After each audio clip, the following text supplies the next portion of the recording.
Hey guys, welcome back to my channel. So today we're gonna learn about compositions and rule of thirds. We'll go start with compositions.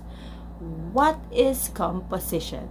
Composition is basically the structure of a photograph. As a photographer, you have the power to arrange elements in your image. Make it the way you want it. Composition is one of the most critical yet important part of photography. If you want to take a powerful photo, you have to keep in mind your composition. What is a song without a composer is same as what is a photo without a composer. So in photography, a photo means nothing if you can't compose it right. How to compose a photo? You need to compose a photo for a successful result. To compose a photo, you can zoom in, zoom out, pan right, pan left, move up or down. Composition is composed of points, lines, and shapes. So basically, all the things you see in your frame is points, lines, and shapes. Composition has breathing space. What is breathing space?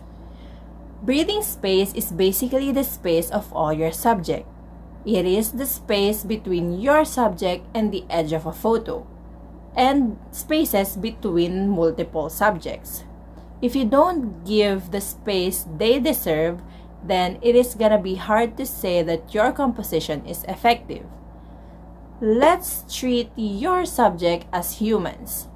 If we have so much polluted air, how can we breathe? Same as your subject. If you have so much pollution going on in the screen, how are they gonna breathe? If, for example, your subject is cut off or blocked by anything else, how are you gonna understand the message directly? Let's do an example. If I go stand up right now, and you see this, and I'm explaining to you all about this photography and whatnot, how are you gonna believe me? Or how am I gonna convey the message to you guys if my head is cut off in here? So that's what I'm saying.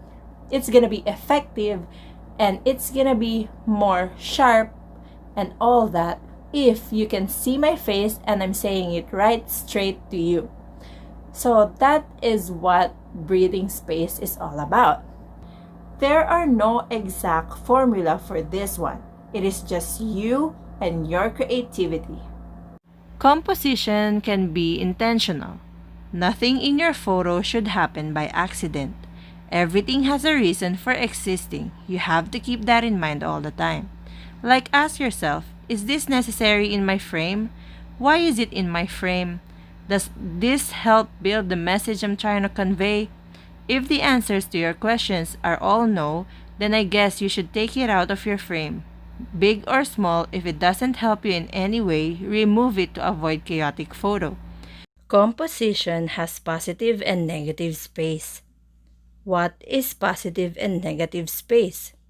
Positive space is basically your subject or anything in your photo that stands out and attract viewers' attention, while negative space is the area around your subject or your background. A photo full of negative space can be somewhat delivered as loneliness, emptiness, isolation, and so on, while photos with lots of positive space are busier, intense, and active. Emotions are very important in your composition. It helps form the message or story you want to send. Composition has balance and imbalance. What is balance and imbalance composition? Balanced photos in photography is when your photo feels natural and pleasing to the eye, while imbalance is the opposite. It feels unnatural and less engaging. Composition has simplicity too. To achieve simplicity, you can place your subject against a neutral background, like solid grass color, waveless water, or a simple solid backdrop. Next, we'll move on to rule of thirds. What is rule of thirds?